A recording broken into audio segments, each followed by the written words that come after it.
Quelques mots simplement en tant que président de cette association.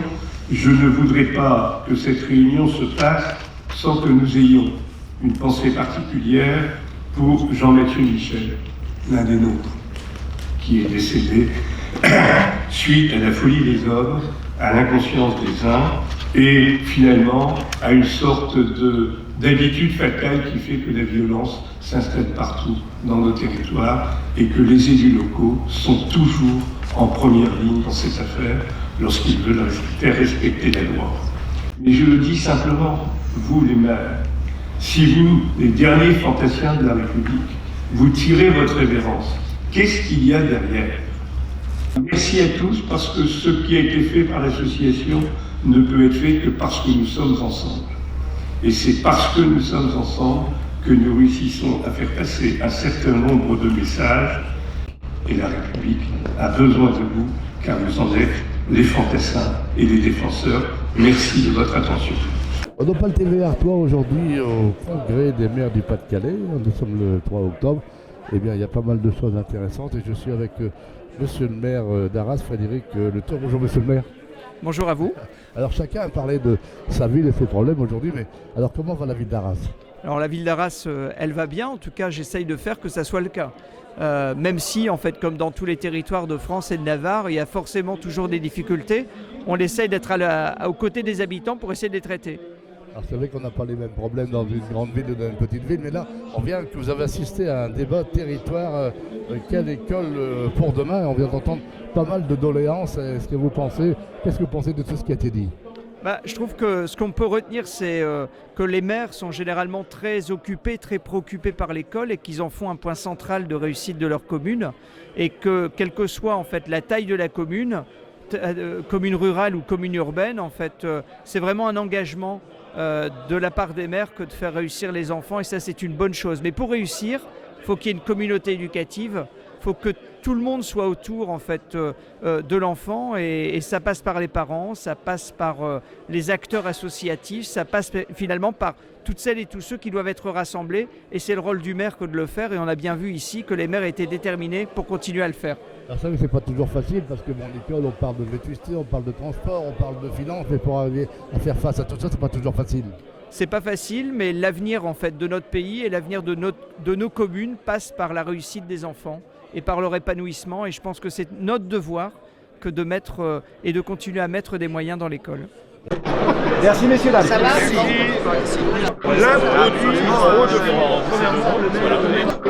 Donc on a pas de Et en multilaval.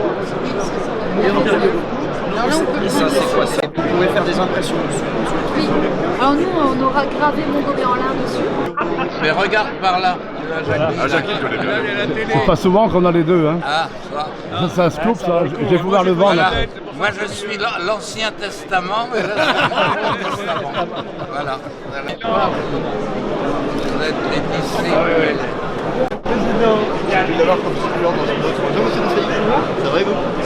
Eh bien, je suis avec Jean-Claude Leroy, président du conseil départemental.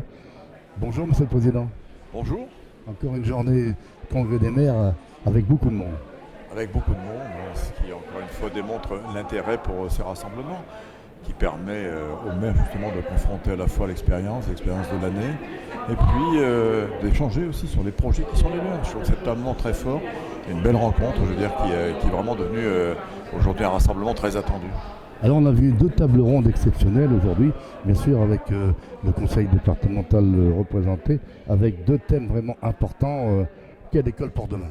Alors quelle école pour demain ? C'est vrai que dans le département nous allons être confrontés dans les quelques années qui viennent à une baisse démographique, mais c'est peut-être encore une fois une belle opportunité pour penser encore une fois, je veux dire, cette école de demain. En tout cas, le département est très attaché à ce qu'on puisse respecter effectivement la volonté des maires et tout projet de construction aujourd'hui doit être le résultat ou d'organisation doit être le résultat d'une large concertation entre les maires, la communauté éducative, l'État bien évidemment, mais en tout cas doit reposer sur une volonté des territoires. Alors on a vu une deuxième table ronde un peu exceptionnelle qui parlait de services publics et citoyenneté. Et on a au jeu des questions-réponses, beaucoup de maires interpeller la table ronde. Oui, interpellés et inquiets. Inquiet parce qu'effectivement, on assiste à la disparition progressive des services, à partir des services de l'État. Et le département a fait aussi la démonstration que lui, je dirais, est au contraire aménagé son territoire. Il a été rappelé que le département, c'était 231 points d'accueil, autant de maisons du département dans le domaine de la solidarité, dans le domaine des infrastructures, dans le domaine de l'aménagement du territoire et des permanences multiples qui sont organisées à travers le territoire. Le département, sa marque, c'est la proximité. Alors justement, il y a eu un leitmotiv, justement, égalité des territoires. Ça s'est souvent répété. Oui, égalité des territoires, ça a souvent été dit parce que c'est véritablement une attente forte. Je dirais une attente, c'est une profonde aspiration. Et ça veut dire aussi que pour atteindre l'égalité, il faut parfois créer des situations inégalitaires. Donner parfois plus à ceux qui ont moins pour établir cette égalité. C'est ce que nous essayons de faire à travers l'ensemble des territoires du département, ce que nous faisons aujourd'hui avec la contractualisation. Voilà, il faut faire en sorte que, pour ne prendre par exemple que le domaine de l'éducation, eh bien que pour un enfant, qu'il soit du littoral, du bassin minier territorial, il y a une égalité d'accès à la connaissance, au savoir, à l'éducation, tout simplement. Alors, ça a quand même été une belle journée de rencontre aujourd'hui avec l'État, le département, les maires, tout le monde. C'est quand même quelque chose d'intéressant. Voilà, c'est un moment fort, une rencontre importante, puis c'est une réunion d'échange. Donc des échanges sortent toujours quelque chose. Donc c'est la raison pour laquelle nous avons intérêt à confronter les expériences que nous avons sur les différents territoires du Pas-de-Calais pour se dire tout simplement que ce qui est bon pour les uns peut être bon pour les autres demain. Je sais que Monsieur le Président de l'Association des maires, André Fajolet, maire de Saint-Lan, Monsieur le Président, on peut dire que c'est une belle journée aujourd'hui. C'est une très belle journée, pour plusieurs raisons, 3 en particulier. D'abord, c'est l'unité de tous les maires du Pas-de-Calais, quelle que soit leur couleur politique, quelle que soit leur sensibilité syndicale. Nous étions là pour dire quoi? Pour dire que les communes sont les républiques de proximité, qu'elles doivent être écoutées et entendues. La deuxième raison, c'est que nous avons mis en place 2 débats, l'un ce matin sur l'école de la République, l'autre cet après-midi sur la réorganisation des services fiscaux, et que dans ces 2 débats, il n'y a pas eu de langue de bois. Les gens ont pu parler, dialoguer, échanger, peut-être même co-construire quelques éléments qui vont, dans l'avenir, prospérer pour une meilleure écriture de la loi. La troisième, c'est la quantité et la qualité des personnes présentes. Même si nous sommes en fin de mandat, beaucoup de maires sont venus ici pour dire et témoigner de leur volonté de continuer, malgré les difficultés, malgré les contraintes, malgré l'ingratitude parfois qu'ils peuvent recevoir.